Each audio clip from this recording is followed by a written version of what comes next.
ಯೇಸು ಕ್ರಿಸ್ತನ ಸಭೆ, the church of Christ, Jesus Christ.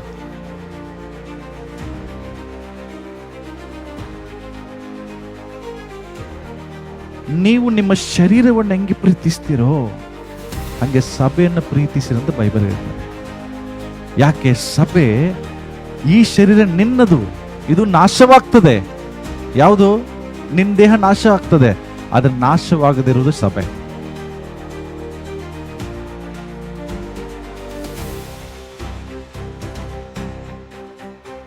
ಇವತ್ತು ನಾವು ಈ ಸಭೆಗೆ ಬಂದಿರುವಾಗ ನಮ್ಮ ಡ್ಯೂಟಿ, ನಾನು ಸಭೆಯನ್ನು ಪ್ರೀತಿಸ್ತಿದ್ದೇನೆ.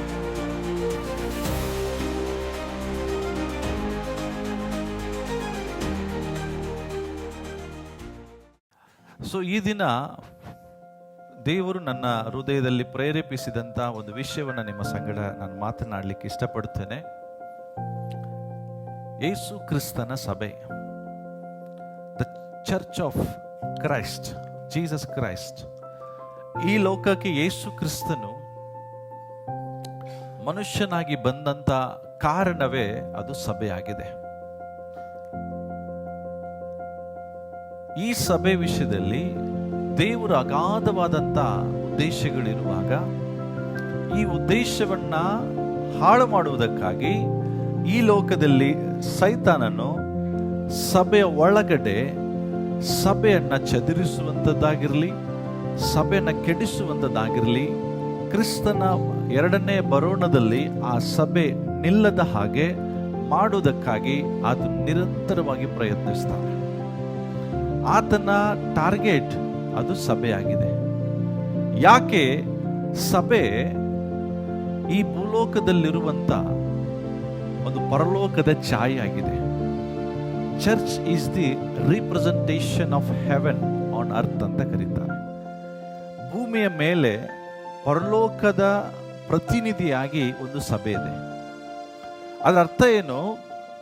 ದೇವರು ಏನು ಹೇಳಲಿಕ್ಕೆ ಇಷ್ಟಪಡ್ತಿದ್ದಾರೆ ಅಂದ್ರೆ, ನಾವೆಲ್ಲರೂ ಪರಲೋಕಕ್ಕೆ ಹೋದಾಗ ಪರಲೋಕ ಹೇಗಿರ್ತದೆ ಅಂತ ನೀವು ಅಲ್ಲಿ ಅನುಭವಿಸೋದಕ್ಕಿಂತ ಮುಂಚೆ ಅದರ ನೆರಳನ್ನ ನೀವಿಲ್ಲಿ ಅನುಭವಿಸಬೇಕು.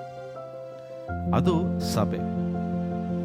ಆದರೆ ಇವತ್ತು ಈ ಸಭೆ ಪರಲೋಕದ ಅನುಭವವಾಗಿ ಮಾರ್ಪಡ್ತಿಲ್ಲ. ಸಭೆಯಾಗಿ ನಾವು ಕೂಡಿ ಬರುವಾಗ ಆ ಪರಲೋಕದ ಅನುಭವ ನಮಗೆ ಆಗ್ತಿಲ್ಲ.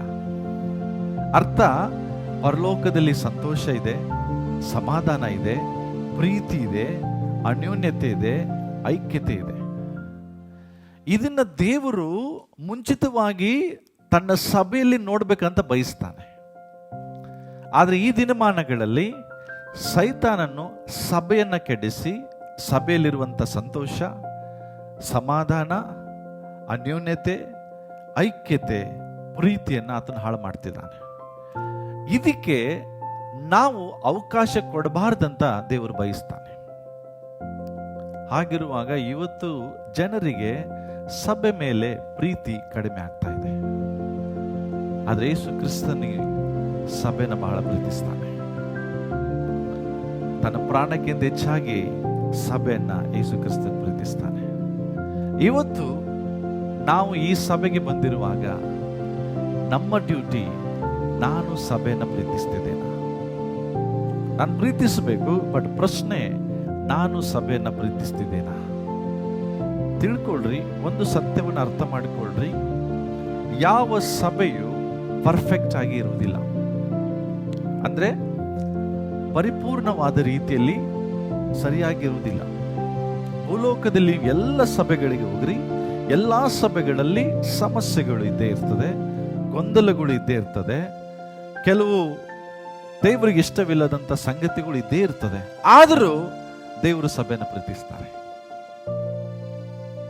ಯಾವ ಸಭೆ ಲೋಕದಲ್ಲಿ ಪರ್ಫೆಕ್ಟ್ ಇಲ್ಲ. ದೇವರು ಪರ್ಫೆಕ್ಟ್ ಆಗುವುದಕ್ಕಾಗಿ, ಸಭೆ ಪರಿಪೂರ್ಣವಾಗಿಗೊಳ್ಳುವುದಕ್ಕಾಗಿ ದೇವರು ಸಭೆಯನ್ನ ನಡೆಸ್ತಾ ಬಂದಿದ್ದಾರೆ. ಹಾಗಾಗಿ ಎಲ್ಲಾ ಸಭೆಗಳಲ್ಲಿ ಸಮಸ್ಯೆಗಳು ಇದ್ದೇ ಇರ್ತವೆ. ಬಟ್ ನಾವು ಸಭೆಯನ್ನ ಪ್ರೀತಿಸುವ ಜನರಾಗಬೇಕು. ಯಾಕೆ ನಾವು ಸಭೆಯನ್ನ ಪ್ರೀತಿಸಬೇಕು ಅನ್ನುವಂತ ಕೆಲವು ಕಾರಣಗಳನ್ನ ಇವತ್ತು ನಾನು ನಿಮಗೆ ಹೇಳ್ತೇನೆ. ಯಾಕೆ ನಾನು ಸಭೆಯನ್ನ ಪ್ರೀತಿಸಬೇಕು? Why I need to love the church. ನಾನು ಪ್ರಮಾಣಪೂರ್ವಕವಾಗಿ ಹೇಳ್ತೇನೆ, ನಾನು ಸಭೆನ ಬಹಳ ಪ್ರೀತಿಸ್ತೇನೆ. ಯಾಕೆಂದ್ರೆ ಸಭೆಗೋಸ್ಕರವೇ ನಾನು ಎಲ್ಲವನ್ನ ತ್ಯಾಗ ಮಾಡೋಕ್ಕೂ ರೆಡಿ. ಸಭೆ ನನ್ನ ಜೀವಿತದಲ್ಲಿ ಪ್ರಥಮ. ಕುಟುಂಬ ಬಿಟ್ಟು ನೆಕ್ಸ್ಟ್ ಸಭೆ. ಯಾಕೆ? ಕರ್ತನು ಕೂಡ ಸಭೆನಷ್ಟು ಪ್ರೀತಿಸ್ತಾನೆ. ಸೊ ನಾನು ಯಾಕೆ ಸಭೆನ ಪ್ರೀತಿಸ್ತೇನೆ ಅನ್ನುವಂಥ ಕೆಲವು ಕಾರಣಗಳು ನಿಮ್ಮ ಮುಂದೆ ಇಡ್ತೇನೆ. ನೀವು ನಿಮ್ಮ ಜೀವಿತದಲ್ಲಿ ಪ್ರಶ್ನೆ ಹಾಕೊಳ್ರಿ, ನಾನು ಈ ಕಾರಣಗಳಿಂದ ಸಭೆ ನಾನು ಪ್ರೀತಿಸ್ತಾ ಇದ್ದೇನಾ ಅನ್ನುವಂಥ ವಿಷಯವನ್ನ ನೀವು ನಿಮ್ಮ ಜೀವಿತದಲ್ಲಿ ಪ್ರಶ್ನೆ ಹಾಕೊಳ್ಳಿ. ಯಾಕೆ ನಾನು ಸಭೆಯನ್ನು ಪ್ರೀತಿಸಬೇಕು? ಫಸ್ಟ್ ರೀಸನ್, ಭೂಲೋಕದಲ್ಲಿ ದೇವರು ಯಾವುದೇ ಇನ್ಸ್ಟಿಟ್ಯೂಷನ್ಗಳನ್ನಾಗಲಿ, ಯಾವುದೇ ಸಂಸ್ಥೆಗಳನ್ನಾಗಲಿ, ಯಾವುದೇ ರೀತಿಯಾದಂತಹ ರಾಜ್ಯಗಳನ್ನಾಗಲಿ ದೇವರು ಕಟ್ಟುತ್ತಾ ಇಲ್ಲ. ಭೂಲೋಕದಲ್ಲಿ ದೇವರು ಕಟ್ಟುತ್ತಾ ಇರೋದು ಒಂದೇ ಒಂದು, ಅದು ಸಭೆ. ಬಹಳ ಜನರಿಗೆ ಅರ್ಥ ಆಗ್ಲಿಲ್ಲ. ಮೌನವಾಗಿರ್ಬೇಡ್ರಿ, ನಿಮಗೆ ಅರ್ಥ ಆದ್ರೆ ಅದಕ್ಕೆ ರಿಯಾಕ್ಟ್ ಮಾಡ್ರಿ. ನಿಮ್ಮ ಪ್ರತಿಕ್ರಿಯೆ ಆಮೇನ್ ಮೂಲಕ, ದೇವರಿಗೆ ಮಹಿಮೆ ಅನ್ನೋದ್ರ ಮೂಲಕ, ಹಲ್ಲೇಲೂಯಾ ಅಂತ ಹೇಳೋದ್ರ ಮೂಲಕ ತೋರಿಸ್ರಿ. ಇಲ್ಲಾದ್ರೆ ನನಗೆ ಅನ್ನಿಸ್ತದೆ ನಾನು ಹೇಳೋದು ನಿಮ್ಗೆ ಅರ್ಥ ಆಗ್ತದೋ ಇಲ್ಲೋ, ನೀವು ಇಲ್ಲಿದ್ದೀರೋ ಇಲ್ಲೋ ಅನ್ನುವಂಥ ಪ್ರಶ್ನೆ ನನಗೆ ಮೂಡ್ತದೆ. ನಾನು ಹೇಳಿದೆ, ಮೊದಲನೇ ರೀಸನ್ ನಾನು ಯಾಕೆ ಸಭೆಯನ್ನು ಪ್ರೀತಿಸ್ತಿದ್ದೇನೆ ಅಂತ ಹೇಳಿದ್ರೆ, ಯಾಕೆಂದ್ರೆ ಭೂಲೋಕದಲ್ಲಿ ದೇವರು ಕೇವಲ ಸಭೆಯನ್ನ ಮಾತ್ರ ಇದುವರೆಗೂ ಕಟ್ತಾ ಇದ್ದಾರೆ, ಬೇರೆ ಯಾವುದನ್ನು ಕಟ್ತಾ ಇಲ್ಲ. ದೇವರು ಸಂಸ್ಥೆಗಳನ್ನ ಕಟ್ತಾ ಇಲ್ಲ, ಶಾಲಾ ಕಾಲೇಜುಗಳನ್ನ ಕಟ್ತಾ ಇಲ್ಲ, ದೇಶಗಳನ್ನ ಕಟ್ತಾ ಇಲ್ಲ. ದೇವರು ಭೂಲೋಕದಲ್ಲಿ ಸಭೆಯನ್ನ ಕಟ್ತಾ ಇದ್ದಾರೆ. ನಂಬ್ತೀರಾ? ನಾವೆಲ್ಲರೂ ಸತ್ಯವೇದ ತೆಗೆಯೋಣ. ಮತ್ತಾಯನು ಬರೆದ ಸುವಾರ್ತೆ 16ನೇ ಅಧ್ಯಾಯಕ್ಕೆ ನಮ್ಮ ಸತ್ಯವೇದವನ್ನು ತೆಗೆಯೋಣ. ಯಾರಾದರೂ ಒಬ್ಬರು 18ನೇ ವಚನ ಓದ್ತೀರಾ?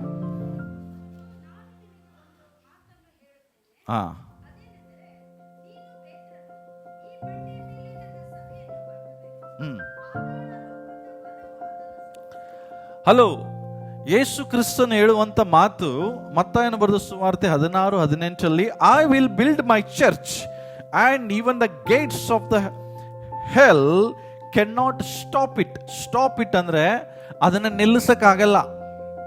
ನಾನು ಏನನ್ನ ಕಟ್ತೇನೋ ಅದನ್ನ ಪಾತಾಳದ ಶಕ್ತಿಗಳು, ನರಕದ ಶಕ್ತಿಗಳು ಯಾವುದು ಕೂಡ ಅದನ್ನ ನಿಲ್ಲಿಸಕ್ಕಾಗುದಿಲ್ಲ ಅಂತ ಇಂಗ್ಲಿಷಲ್ಲಿ ಹೇಳ್ತದೆ. ಸೋಲಿಸೋದು ಅರ್ಥ ಅಲ್ಲ, ನಿಲ್ಲಿಸ್ಲಿಕ್ಕಾಗಲ್ಲ. ಅರ್ಥ ಏನು ಹಾಗಾದ್ರೆ? ಯೇಸು ಕ್ರಿಸ್ತನು ಏನನ್ನ ಕಟ್ತಿದ್ದಾನೆ ಈಗ? ಹಲೋ ಹಲೋ, ಇಲ್ಲಿದ್ದೀರಾ? ಹಾಗಾದ್ರೆ ಇಲ್ಲಿ ಒಂದು ಸ್ಟೇಟ್ಮೆಂಟ್ ಇದೆ, ಒಂದು ಮಾತಿದೆ, ನನ್ನ ಸಭೆ. ಏನಂತಿದೆ? ಕರೆಕ್ಟಾ? ಇಲ್ಲಿ ಒಂದು ವಾಕ್ಯ ಇದೆ, I will build my church, ನನ್ನ ಸಭೆ ಅನ್ನುವಂತ ಒಂದು ಸ್ಟೇಟ್ಮೆಂಟ್ ನಮಗೆ ಸ್ಪಷ್ಟಪಡಿಸ್ತದೆ ಸಭೆ ಮನುಷ್ಯರದಲ್ಲ, ಸಭೆ ದೇವರದು. ಯಾಕೆ ನಾನು ಸಭೆಯನ್ನು ಪ್ರೀತಿಸಬೇಕು?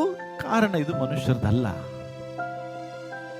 ಜೀವನ್ ಜ್ಯೋತಿ ಸಭೆ ಪಾಸ್ಟರ್ದಲ್ಲ, ಜೀವನ್ ಜ್ಯೋತಿ ಸಭೆ ಪಾಸ್ಟರ್ಮದಲ್ಲ, ಜೀವನ್ ಜ್ಯೋತಿ ಸಭೆ ಯಾವುದೋ ಮನುಷ್ಯರದಲ್ಲ, ಸಭೆ ದೇವರದು ಆಗಿದೆ. ನಾನು ಯಾಕೆ ಸಭೆಯನ್ನು ಪ್ರೀತಿಸ್ತೇನೆ? ಯಾಕೆಂದ್ರೆ ಯೇಸು ಕ್ರಿಸ್ತನು ಸ್ಪಷ್ಟವಾಗಿ ಹೇಳಿದ್ದಾರೆ, ಅದು ನಿನ್ನ ಸಭೆ ಅಲ್ಲ ಪೇತ್ರ, ಅದು ನನ್ನ ಸಭೆ. ನೀನ್ ಸಭೆನ ಕಟ್ತೀಯಾ, ಆದ್ರೆ ಅದು ನಿಂದಲ್ಲ, ಅದು ನಂದು. ನನ್ನ ಸಭೆನ ನಾನು ಕಟ್ತೇನೆ. ಅರ್ಥ, ಈಗ ದೇವರು ಏನ್ ಮಾಡ್ತಿದ್ದಾರೆ ಕೆಲಸ? He is building the church. ಆತನು ಸಭೆಯನ್ನ ಕಟ್ತಾ ಇದ್ದಾನೆ. ಅದಕ್ಕಾಗಿ ನಾನು ಆ ಸಭೆನ ಪ್ರೀತಿಸಬೇಕು. ಮನುಷ್ಯರು ಕಟ್ತಾ ಇದ್ರೆ ನೀವು ಅದನ್ನ ಪ್ರೀತಿಸಬೇಡ್ರಿ. ಆದ್ರೆ ಯಾರು ಕಟ್ತಿದ್ದಾರೆ? ಸ್ಪಷ್ಟವಾಗಿ ಹೇಳ್ತಾರೆ, I am building my church, ನನ್ನ ಸಭೆ ನಾನು ಕಟ್ತೇನೆ. ಸಭೆ ಅನ್ನೋದು ದೇವರ ದೈವಿಕವಾದ ಕೆಲಸ ಆಗಿದೆ. ಈ ಸಭೆ ಸರ್ವಶಕ್ತನಾದ ದೇವರಿಂದ ಪ್ರಾರಂಭಗೊಂಡಿದೆ. ಸಭೆ ಅನ್ನುವಂಥ ಪದ ಮನುಷ್ಯರಿಂದ ಬರಲಿಲ್ಲ, ದೇವರಿಂದ ಬಂತು. ಹಾಗಿರುವಾಗ ಸಭೆನ ನಾನು ಯಾಕೆ ಪ್ರೀತಿಸ್ತೇನೆ? ಯಾಕೆಂದ್ರೆ ಇದು ನನ್ನ ಮನುಷ್ಯರ ಸಭೆ ಅಲ್ಲ, ಇದು ಯೇಸು ಕ್ರಿಸ್ತನ ಸಭೆ, ದೇವರ ಸಭೆ. ದಯಮಾಡಿ ಹೇಳ್ತೇನೆ, ಯಾರು ಕೂಡ ಮನುಷ್ಯರ ಹೆಸರಿಡುದು ಕರಿಬೇಡ್ರಿ. ರವಿ ಪಾಸ್ಟರ್ ಚರ್ಚ್ ಇದು, ಯಾರು ಹೆಸರು ಹಿಡಿದು ಕರಿಬೇಡ್ರಿ, ಇದು ಇವರ ಚರ್ಚು ಅವ್ರ ಚರ್ಚ್. ನೋ, ಇಲ್ಲಿ ಯಾರು ಯಜಮಾನರಲ್ಲ, ಒಬ್ಬನೇ ಯಜಮಾನ, ಆತನ ಯೇಸು ಕ್ರಿಸ್ತ. ಆ ಯೇಸು ಕ್ರಿಸ್ತನು ಸಭೆಯನ್ನ ಮುನ್ನಡೆಸುವುದಕ್ಕಾಗಿ, ಸಭೆಯನ್ನ ಕಾಯುವುದಕ್ಕಾಗಿ, ಸಭೆಯನ್ನ ಮೇಯಿಸುವುದಕ್ಕಾಗಿ ಕೆಲವರನ್ನ ನೇಮಿಸಿದಾನೆ ಹೊರತು ಇದು ಅವರದ ಅಲ್ಲ. ಒಂದು ಕಂಪನಿ ಇದೆ, ಇರುವಾಗ ಕಂಪನಿಯಲ್ಲಿ 100 ಜನ ಕೆಲಸಗಾರರಿರ್ತಾರೆ. ಆ ಕೆಲಸಗಾರರಲ್ಲಿ ಕೆಲವರು ಕಾರ್ಮಿಕರು, ಕೆಲವರು ಸೂಪರ್ವೈಸರ್ಗಳು, ಕೆಲವರು ಮ್ಯಾನೇಜರ್ಗಳು, ಕೆಲವರು ಸಿಇಒಗಳು ಇರ್ತಾರೆ. ಆದ್ರೆ ಅವ್ರದ್ದು ಕಂಪನಿನ ಅದು, ಅವರೆಲ್ಲರೂ ಕೆಲಸ ಮಾಡ್ತಿದ್ದಾರೆ. ಎದಕ್ಕಾಗಿ? ಆ ಕಂಪನಿ ಯಜಮಾನನಿಗೆ ಲಾಭ ತರುವುದಕ್ಕಾಗಿ, ಆ ಕಂಪನಿ ಯಜಮಾನನಿಗೆ ಮೆಚ್ಚಿಸುವುದಕ್ಕಾಗಿ, ಆ ಕಂಪನಿ ಯಜಮಾನನ ಉದ್ಧಾರಕ್ಕಾಗಿ ಅವರೆಲ್ಲರೂ ಸೇರಿ ಕೆಲಸ ಮಾಡ್ತಾರೆ. ಬಟ್ ಅದು ಯಾರ್ದು ನನ್ನ ಕಂಪನಿ ಅಂತ ಎಲ್ಲಿ ಹೇಳುವುದಿಲ್ಲ. ಅವರು ಕಂಪನಿಯಲ್ಲಿ ಸಮಸ್ಯೆಗಳಿಲ್ವಾ, ಹೋರಾಟಗಳಿಲ್ವಾ, ಗಲಿಬಿಲಿಗಳಿಲ್ವಾ? ಎಲ್ಲವಿದ್ರೂ ಅವುಗಳನ್ನು ಸರಿಪಡಿಸ್ತಾ ಮತ್ತೆ ಕಂಪನಿಯ ಹೆಸರನ್ನು ತರುವುದಕ್ಕಾಗಿ ಅವರು ಕೆಲಸ ಮಾಡ್ತಾರೆ. ಒಂದು ಕಂಪನಿಯ ಹೆಸರು ಉನ್ನತಿಗೆ ಬಂದ್ರೆ ಆಕ್ಚುಲಿ ಅದಕ್ಕೆ ಕಾರಣ ಅವರಲ್ಲ, ಅಲ್ಲಿಗಿರುವಂತ ಕಾರ್ಮಿಕರು. ಇವತ್ತು ನೀವು ನೋಡ್ರಿ, ಅಡಾನಿ ಅನ್ನುವಂಥ ಕಂಪನಿ ದೊಡ್ಡ ಫೇಮಸ್ ಆಯ್ತು, ಹೌದಾ? ರಿಲಯನ್ಸ್ ಅನ್ನುವಂಥ ಕಂಪನಿ ಫೇಮಸ್ ಆಯ್ತು, ಜಿಯೋ ಕಂಪನಿ ದೊಡ್ಡ ಫೇಮಸ್ ಆಯ್ತು. ಯಾಕೆ? ಜಿಯೋ ಅಂಬಾನಿಯ ಓನರು, ಆದ್ರೆ ಅಂಬಾನಿ ಕೆಲಸ ಮಾಡಿಲ್ಲ. ಕೆಲಸ ಮಾಡಿದ್ರು ಯಾರು?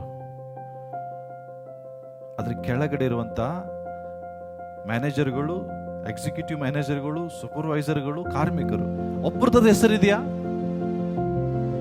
ಒಬ್ಬರದ ಹೆಸರು ಗೊತ್ತಿದೆ ನಿಮಗೆ?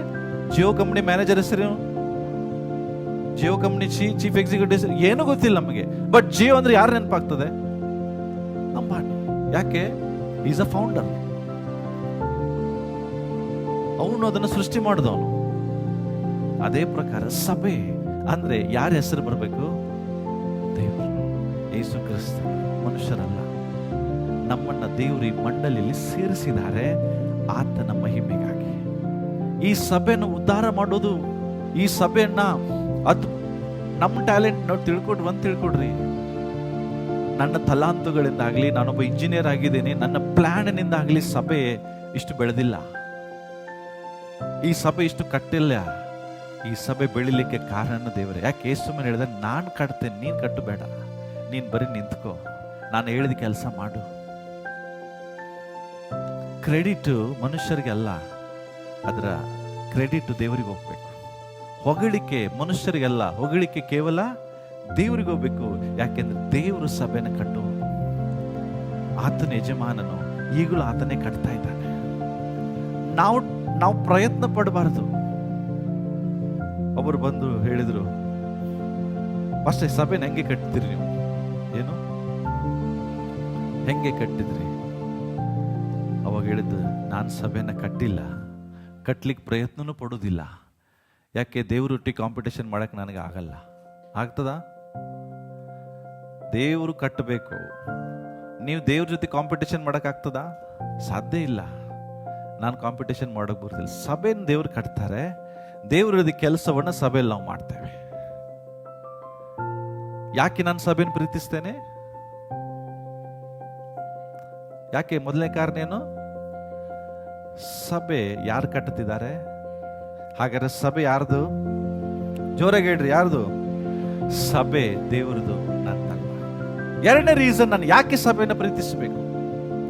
Y I need to love the church. Second reason, ಕಾರಣ ಬಿಕಾಸ್ ದೇವರು ಸಭೆನ ಪ್ರೀತಿಸ್ತಾರೆ. ಹಲೋ, ಇಲ್ಲೇ ಇದ್ದೀರಾ? ಇಲ್ಲೇ ಇದ್ದೀರಾ? ಸಭೆಯನ್ನು ಯಾರು ಪ್ರೀತಿಸ್ತಾರೆ? ದೇವರು ಸಭೆಯನ್ನು ಪ್ರೀತಿಸುವುದರಿಂದ ನಾನು ಸಭೆಯನ್ನು ಪ್ರೀತಿಸಬೇಕು. ದೇವರು ಏನನ್ನು ಪ್ರೀತಿಸ್ತಾರೋ ಅದನ್ನ ನಾನು ಪ್ರೀತಿಸಬೇಕು. ಕರೆಕ್ಟಾ? ತಿಳ್ಕೊಡ್ರಿ, ಸಭೆಯಲ್ಲಿ ದೇವರಿಗೆ ಇಷ್ಟವಿಲ್ಲದ್ದು ಮಾಡೋದಿಲ್ವಾ? ಕೆಲವು ಸಾರಿ ಆಗಲ್ವಾ? ಕೆಲವು ಸಾರಿ ದೇವರಿಗೆ ಇಷ್ಟವಿಲ್ಲದ ಕಾರ್ಯಗಳು ಸಭೆಯಲ್ಲಿ ಆಗ್ತದೆ. ದೇವರ ಮನಸ್ಸಿಗೆ ನೋವಾಗ್ತದೆ, ದೇವರಿಗೆ ಹರ್ಟ್ ಆಗ್ತದೆ, ದೇವರು ದುಃಖ ಪಡ್ತಾರೆ, ಆದರೂ ದೇವರು ಸಭೆಯನ್ನು ಪ್ರೀತಿಸ್ತಾರೆ. ಆ ಕಾರಣಕ್ಕಾಗಿ ನಾನು ಕೂಡ ಸಭೆಯನ್ನು ಪ್ರೀತಿಸಬೇಕು. ಯಾಕೆ ದೇವರು ಸಭೆಯನ್ನು ಪ್ರೀತಿಸ್ತಾರೆ? ಎಷ್ಟು ಪ್ರೀತಿಸ್ತಾರೆ? ಮತ್ತಾಯನ ಬರೆದ ಸುವಾರ್ತೆ ತೆಗಿರಿ ಎಲ್ಲರೂ. 20ನೇ ಅಧ್ಯಾಯಕ್ಕೆ ನಮ್ಮ ಸತ್ಯವೇದ ತಿರುಗಿಸೋಣ. ಅಪೊಸ್ತಲ ಕೃತ್ಯ 20:28.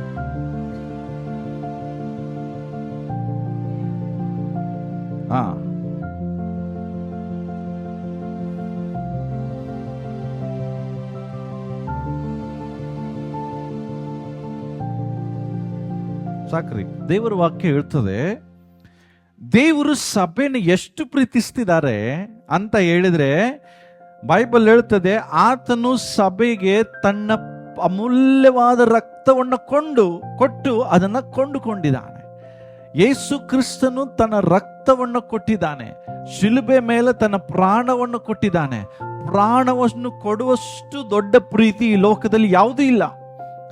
ಅದನ್ನೇ ಎಫೆಸದವರಿಗೆ ಬರೆದ ಪತ್ರಿಕೆ 5ನೇ ಅಧ್ಯಾಯದಲ್ಲಿ ಹೇಳ್ತದೆ, ಎಲ್ಲ ಪುರುಷರಿಗೆ ಕ್ರಿಸ್ತನು ತನ್ನ ಸಭೆಯನ್ನ ಪ್ರೀತಿಸುವ ಪ್ರಕಾರ ಪ್ರತಿಯೊಬ್ಬ ಗಂಡನು ತನ್ನ ಹೆಂಡತಿಯನ್ನ ಪ್ರೀತಿಸಲಿ. ಹಾಗಾದ್ರೆ ಕ್ರಿಸ್ತನು ಸಭೆಯನ್ನ ಪ್ರೀತಿಸ್ತಾನೆ, ದೇವರು ಸಭೆಯನ್ನ ಪ್ರೀತಿಸ್ತಾನೆ. ದೇವರೇ ಪ್ರೀತಿಸಿದ ಮೇಲೆ ನಾನು ಪ್ರೀತಿಸಲೇಬೇಕೆಂಬ ಹಂಗಿನಲ್ಲಿದ್ದೇನೆ. ನೀನ್ ದೇವರು ಪ್ರೀತಿಸಿದ್ದನ್ನ ನೀನ್ ಹೆಂಗೆ ದ್ವೇಷಿಸ್ತೀಯ? ಹಲೋ, ದೇವರು ಪ್ರೀತಿಸುವುದರ ಮೇಲೆ ನೀನು ಹೇಗೆ ಬೇಸರಗೊಳ್ತೀಯ? ಜಸ್ಟ್ ಇಮ್ಯಾಜಿನ್ ಮಾಡ್ರಿ, ದೇವರೇ ಪ್ರೀತಿಸ್ತಿದ್ದಾನೆ, ತನ್ನ ಪ್ರಾಣವನ್ನು ಕೊಟ್ಟು ಪ್ರೀತಿಸ್ತಾನೆ, ತನ್ನ ಅಮೂಲ್ಯವಾದ ರಕ್ತವನ್ನು ಸುರಿಸಿ ಪ್ರೀತಿಸ್ತಿದ್ದಾನೆ. ಆ ಸಮಯದಲ್ಲಿ ನಾವು ಹೇಗೆ ಪ್ರೀತಿಸಬೇಕು? ದೇವ್ರಿಗೆ ಗೊತ್ತಿದೆ. ಇಲ್ಲಿರುವಂತಹ ಒಂದೊಂದು ಕುರಿಗಳು ಒಂದೊಂದು ರೀತಿ ಇದ್ದಾರೆ. ಕೆಲವು ಕುರಿಗಳು ಸಾಧು ಇದ್ದಾವೆ, ಇನ್ನು ಕೆಲವು ಕುರಿಗಳು ಸಾಧು ಇಲ್ಲ. ಕೆಲವು ಕುರಿಗಳು ಹೊಡೆಸ್ಕೋತಾವೆ, ಇನ್ನು ಕೆಲವು ಕುರಿಗಳು ಹೊಡಿತಾವೆ. ಕೆಲವು ಕುರಿಗಳು ಬೈಸ್ಕೊಳ್ತಾವೆ, ಇನ್ನು ಕೆಲವು ಕುರಿಗಳು ಬೈತಾವೆ. ಕೆಲವು ಕುರಿಗಳು ಪವಿತ್ರವಾಗಿದ್ದಾವೆ, ಇನ್ನು ಕೆಲವು ಕುರಿಗಳು ಪಾಪ ಮಾಡ್ತವೆ. ಎಲ್ಲ ಯೇಸುವಿಗೆ ಗೊತ್ತಿದೆ, ಆದರೂ ಕರ್ತನ ಸಭೆಯನ್ನು ಪ್ರೀತಿಸ್ತಾರೆ. ದೇವರಿಗೆ ಗೊತ್ತಿಲ್ಲದಿರೋದು ಏನಾರು ಇದೆಯಾ ಪ್ರಿಯರೇ? ಜಸ್ಟ್ ಇಮ್ಯಾಜಿನ್ ಮಾಡ್ರಿ. ನನ್ನ ಬಲಹೀನತೆಗಳು ದೇವರಿಗೆ ಗೊತ್ತು, ನಿಮ್ಮ ಬಲಹೀನತೆಗಳು ದೇವರಿಗೆ ಗೊತ್ತು, ನೀವು ಮಾಡುವ ಕೆಲಸಗಳು ದೇವರಿಗೆ ಗೊತ್ತು, ನಾನು ಮಾಡುವ ಕೆಲಸಗಳು ದೇವರಿಗೆ ಗೊತ್ತು. ಎಲ್ಲವೂ ಗೊತ್ತಾದ ಮೇಲೆಯೂ ಬೈಬಲ್ ಹೇಳ್ತದೆ, ಕ್ರಿಸ್ತನು ಸಭೆಯನ್ನು ಪ್ರೀತಿಸುವ ಪ್ರಕಾರ. ಅಷ್ಟು ಪ್ರೀತಿ ದೇವರು ಸಭೆಗೆ ಮಾಡ್ತಾರೆ. ಅಂದ್ರೆ ದೇವರ ದೃಷ್ಟಿಯಲ್ಲಿ ಸಭೆ ಅಮೂಲ್ಯವಾಗಿದೆ. It's very precious in the sight of God. ದೇವರ ದೃಷ್ಟಿಯಲ್ಲಿ ಸಭೆ ಕೀಳವಾಗಿಲ್ಲ. ಪ್ರಾಣನೇ ಕೊಟ್ಟ ಮೇಲೆ ತಿಳ್ಕೊಡ್ರಿ, ಹಾಗಾದ್ರೆ ಎಷ್ಟು ಅದರ ಬಗ್ಗೆ ದೇವರಿಗೆ ಕಾಳಜಿ ಇದೆ. ನಿಜವಾಗಿ ಹೇಳ್ರಿ, ನೀವು ನಿಮ್ಮ ಮಕ್ಕಳನ್ನು ಪ್ರೀತಿಸ್ತೀರಾ? ನಿಮ್ಮ ಮಕ್ಕಳನ್ನ ಮನೆಯಲ್ಲಿ ನಿಮ್ಮ ಮಕ್ಕಳನ್ನ ಪ್ರೀತಿಸ್ತೀರಾ? ಯಾಕೆ ಪ್ರೀತಿಸ್ತೀರ ಮಕ್ಕಳನ್ನ? ಕಾರಣ ಕೊಡಿ.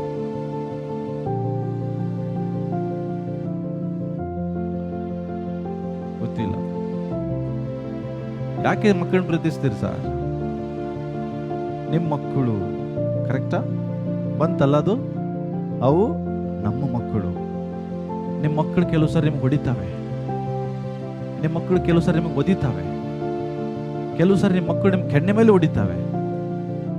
ಮಾಡಿಲ್ವಾ? ಮಾತಾಡ್ರಿ. ಹಂಗಂತ ಯಾರಾದ್ರೂ ಹೊರಗೆ ಹಾಕಿರ ಮಕ್ಕಳನ್ನ? ಯಾಕೆ? ನಮ್ಮ ಮಕ್ಕಳು. ಆ ಸಭೆಯಲ್ಲಿರೋರು ಬೇರೆಯವ್ರ ಮಕ್ಕಳು.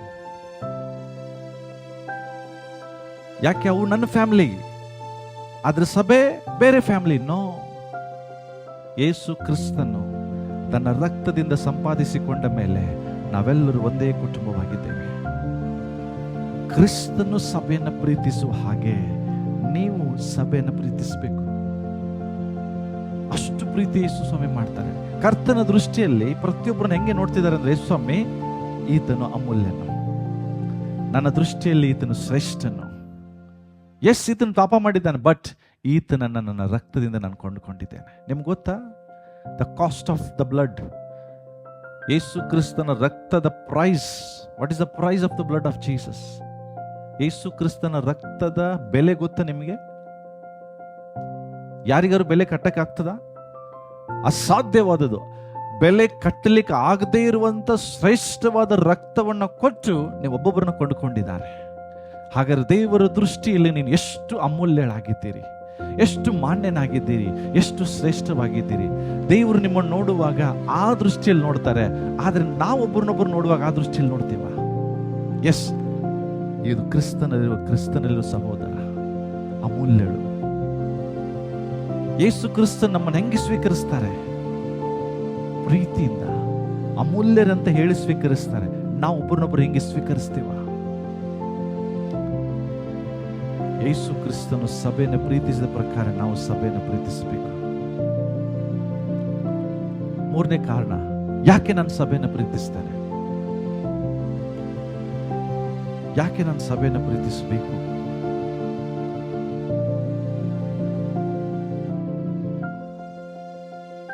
ನಾನು ಯಾಕೆ ಸಭೆಯನ್ನು ಪ್ರೀತಿಸ್ತೇನೆ ಅಂದ್ರೆ, ನಾನು ದೇವರನ್ನ ಪ್ರೀತಿಸ್ತೇನೆ.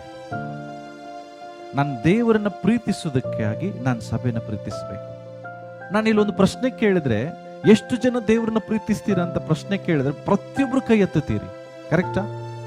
ಎಲ್ಲರೂ ಕೈ ಎತ್ತುತ್ತೀರಿ. ಎಸ್, ನಾನು ದೇವರನ್ನ ಪ್ರೀತಿಸ್ತೇನೆ. ಬಟ್ ದೇವರನ್ನ ಪ್ರೀತಿಸೋರು ದೇವರು ಯಾವ್ದನ್ನ ಪ್ರೀತಿಸ್ತಾರೋ ಅದನ್ನ ನಾವು ಪ್ರೀತಿಸುವುದಿಲ್ಲ.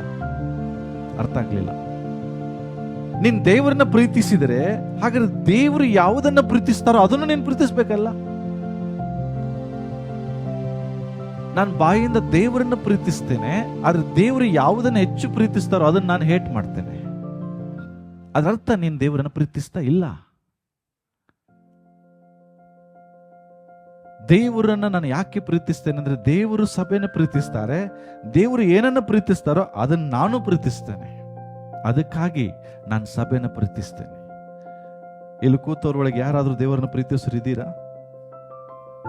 ಇದ್ದೀರಾ? ಸತ್ಯವಾಗಿದ್ದೀರಾ? ತಿಳ್ಕೊಡ್ರಿ.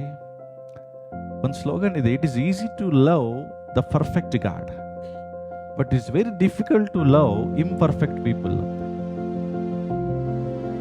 ಅಂದ್ರೆ ದೇವರನ್ನ ಯಾಕೆ ಪ್ರೀತಿಸ್ತೀರಂದ್ರೆ ಎಲ್ರಿಗೂ ಕಾರಣ ಇದೆ. ಯಾಕೆ? ನನ್ನ ದೇವರು ಪರಿಪೂರ್ಣವಾದ ದೇವರು, ನನ್ನ ದೇವರು ಪ್ರೀತಿ ಸ್ವರೂಪಿ, ನನ್ನ ದೇವರಲ್ಲಿ ತಪ್ಪಿಲ್ಲ, ನನ್ನ ದೇವರಲ್ಲಿ ಯಾವುದೇ ಪಾಪ ಇಲ್ಲ. ಬಹಳ ಕಾರಣ ಕೊಡ್ಬೋದು ನಾವು ಯಾಕೆ ದೇವರನ್ನು ಪ್ರೀತಿಸ್ತೀಯ. ಯಾಕೆ? ದೇವರು ನನ್ನನ್ನು ಪ್ರೀತಿಸಿದ್ದಾರೆ, ನನಗಾಗಿ ಪ್ರಾಣ ಕೊಟ್ಟಿದ್ದಾರೆ. ತಿಳ್ಕೊಡ್ರಿ, ದೇವರನ್ನ ಪ್ರೀತಿಸೋದು ಬಹಳ ಸುಲಭ. ಆದ್ರೆ ದೇವರು ಯಾರನ್ನು ಪ್ರೀತಿಸ್ತಾರೆ ಅವರನ್ನು ಪ್ರೀತಿಸೋದು ಬಹಳ ಕಷ್ಟ. ಯಾಕೆ? ಸಭೆ ಪರ್ಫೆಕ್ಟ್ ಅಲ್ಲ, ಸಭೆ ಇಂಪರ್ಫೆಕ್ಟ್. ಸಭೆ ಪರಿಪೂರ್ಣವಾದ ಸಭೆ ಅಲ್ಲ, ಅದು ಅಪರಿಪೂರ್ಣ. ಯಾಕೆ? ಕ್ರಿಸ್ತನು ಬರುವುದಕ್ಕೆ ತಡ ಮಾಡ್ತಿದ್ದಾನೆ. ಯಾಕೆಂದ್ರೆ ಈ ಮೊದಲಿಗೆ ಪರಿಪೂರ್ಣ ಆಗ್ಬೇಕು. ಇದಿನ್ನೂ ಪರಿಪೂರ್ಣ ಆಗುವುದಕ್ಕಾಗಿ ಕಟ್ಟಲ್ಪಡ್ತಾ ಇದ್ದಾರೆ. ಕ್ರಿಸ್ತನು ಈ ಸಭೆನ ಕಟ್ತಿದ್ದಾನೆ. ಯಾಕೆ? ಇದು ಪರಿಪೂರ್ಣ ಆಗಬೇಕು. ಪ್ರಿಯರೇ, ಯೋಹಾನ ಬರೆದ ಸುವಾರ್ತೆಯಲ್ಲಿ ಯೇಸು ಕ್ರಿಸ್ತನು ನಮ್ಮೆಲ್ಲರನ್ನ ಉದ್ದೇಶಿಸಿ ಒಂದು ಪ್ರಶ್ನೆಯನ್ನು ಕೇಳ್ತಾನೆ. 21ನೇ ಅಧ್ಯಾಯಕ್ಕೆ ಸತ್ಯವೇದ ತಿರುಗಿಸ್ರಿ.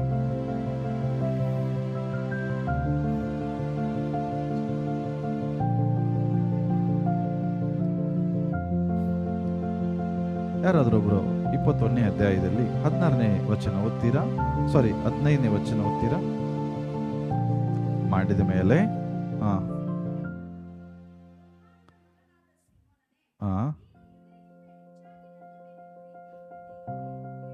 ಓಕೆ.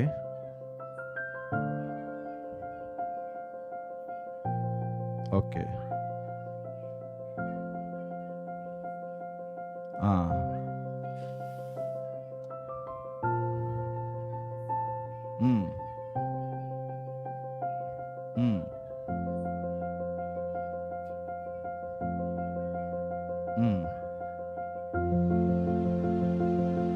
ಸಾಕ್ರಿ.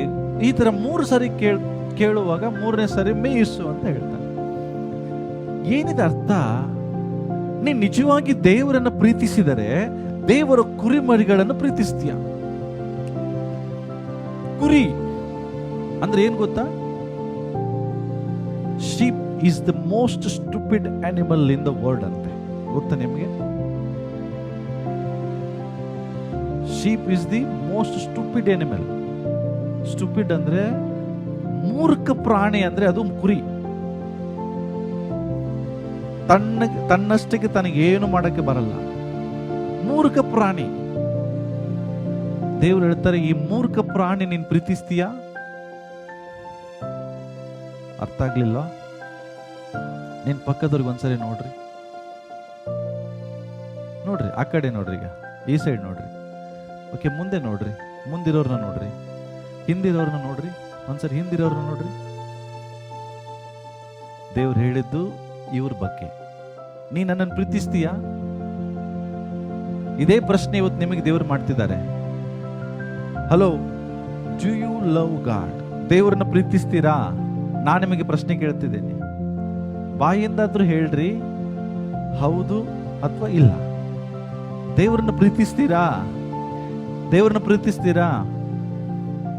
ಹಾಗಾದ್ರೆ ನಿನ್ನ ಪಕ್ಕದಲ್ಲಿರುವಂತ ಜನರನ್ನ ಹೆಚ್ಚು ಪ್ರೀತಿ ಮಾಡು. ಕುರಿ ಇಷ್ಟು ಮೂರ್ಖ ಅಂದ್ರೆ ಕೆಲವು ಸಾರಿ ಕುರುಬನಿಗೆ ಭಯಂಕರ ಸಿಟ್ಟು ಬಂದ್ಬಿಡ್ತದೆ. ಅಂದ್ರೆ ಏನ್ ಮಾಡ್ಬೇಕಂತ ಅದಕ್ಕೆ ಗೊತ್ತಿಲ್ಲ.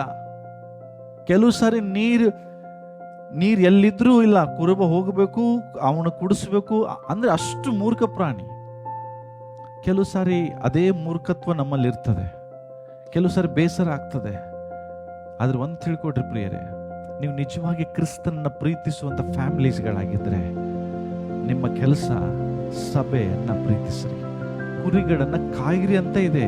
ಕಾಯಿರಿ ಅಂದ್ರೇನು? ಅವುಗಳಿಗೆ ಪೋಷಣೆ ಮಾಡ್ರಿ, ಅವುಗಳಿಗೆ ಬೇಕಾದದನ್ನ ಮೇಯಿಸ್ರಿ, ಕೊಡ್ರಿ. ಇದಕ್ಕೆ ಹೇಳ್ತಿದ್ದಾರೆ ಕಾಯಿರಿ. ನೀನು ಕ್ರಿಸ್ತನನ್ನ ಪ್ರೀತಿಸ್ತಿ ಅಂತ ಹೇಳಿ, ಹೌದಾ? ಕಣ್ಣಿಗೆ ಕಾಣುವ ಸಹೋದರನ್ನೇ ಪ್ರೀತಿಸದ ನೀನು ಕಾಣದಿರುವ ದೇವರನ್ನ ಹೆಂಗೆ ಪ್ರೀತಿಸ್ತಿ ಅಂತ ಪ್ರಶ್ನೆ ಮಾಡ್ತಾರೆ ದೇವರು.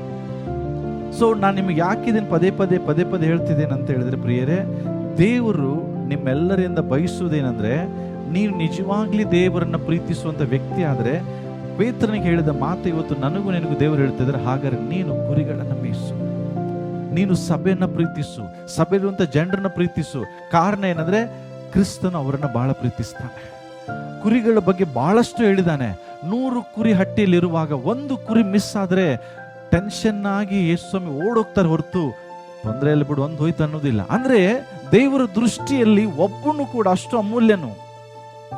ಈ ಮಂಡಳಿಯಲ್ಲಿ ಇಷ್ಟು ಜನ ಇದ್ದೀರಿ, ಇದರಲ್ಲಿ ಒಬ್ಬ ತಪ್ಪಿ ಹೋದ್ರೂ ದೇವರಿಗೆ ಬೇಜಾರಾಗ್ತದೆ.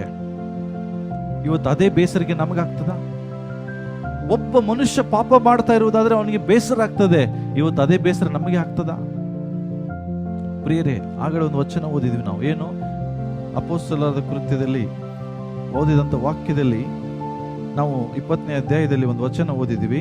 ಏನಂತ ಹೇಳಿದ್ರೆ, ಯೇಸು ಕ್ರಿಸ್ತನು ಸಭೆಯನ್ನ ತನ್ನ ರಕ್ತದಿಂದ ಏನ್ ಮಾಡಿದಾನಂತೆ? ಕೊಂಡುಕೊಂಡಿದ್ದಾನೆ. 20-28 ಇರ್ತದೆ. ತನ್ನ ದೇವರು ಸ್ವರಕ್ತದಿಂದ ಸಂಪಾದಿಸಿಕೊಂಡ ಸಭೆಯನ್ನ ದೇವರು ಪರ್ಚೇಸ್ ಮಾಡಿದ್ದಾರೆ. ಪರ್ಚೇಸ್ ಅಂದ್ರೆ ನಿಮ್ಮನ್ನ ಕರ್ತನು ಕೊಂಡುಕೊಂಡಿದ್ದಾನೆ. ಒಂದು ಸಾರಿ ನಿಮ್ಮನ್ನು ಯಾರಾದ್ರೂ ಕೊಂಡುಕೊಂಡ್ರೆ ನೀವು ಅವರ ಸೊತ್ತಾಗ್ತೀರಿ, ನಿಮ್ಮ ಸೊತ್ತಲ್ಲ. ನೀವು ಮನೆಗೆ ಏನಾದ್ರೂ ಒಂದು ವಸ್ತುವನ್ನು ಕೊಂಡುಕೊಂಡು ಬಂದ್ರೆ ಅದು ನಿಮ್ಮ ಸೊತ್ತು, ನಿಮಗೆ ಇಷ್ಟದಂಗೆ ನೀವು ಅದನ್ನ ಯೂಸ್ ಮಾಡಬಹುದು. ಹೌದಾ? ಹಲೋ. ಅದೇ ಪ್ರಕಾರವಾಗಿ ಬೈಬಲ್ ಹೇಳ್ತಿದೆ, ನಾವೆಲ್ಲರೂ ಸಹ ಸ್ವಂತ ಸ್ವತ್ತಲ್ಲ, ನಾವೆಲ್ಲರೂ ಕ್ರಯಕ್ಕೆ ಕೊಳ್ಳಲ್ಪಟ್ಟಿದ್ದೇವೆ. ಅಂದ್ರೆ ನಮ್ಮನ್ನ ಯೇಸು ಕ್ರಿಸ್ತನು ಕೊಂಡುಕೊಂಡಿದ್ದಾರೆ. ಯೇಸು ಕ್ರಿಸ್ತನು ಕೊಂಡುಕೊಂಡ ಮೇಲೆ ನಾವು ನಮ್ಮ ಇಷ್ಟದಂಗೆ ಜೀವಿಸುವುದಲ್ಲ, ದೇವರಿಗೆ ಇಷ್ಟವಾದ ರೀತಿಯಲ್ಲಿ ನಾವು ಜೀವಿಸಬೇಕು. ಅದಕ್ಕಾಗಿ ದೇವರು ಸಭೆಯಲ್ಲಿ ಏನ್ ಮಾಡಿದಾನಂತೆ? ಅದನ್ನ ಪರಿಪಾಲಿಸುವುದಕ್ಕಾಗಿ ಪವಿತ್ರಾತ್ಮನು ನಿಮ್ಮನ್ನೇ ಆ ಹಿಂಡಿನಲ್ಲಿ ಅಧ್ಯಕ್ಷರನ್ನಾಗಿ ಇಟ್ಟಿದ್ದಾರೆ. ಅದ್ರ ಅರ್ಥ ಏನು?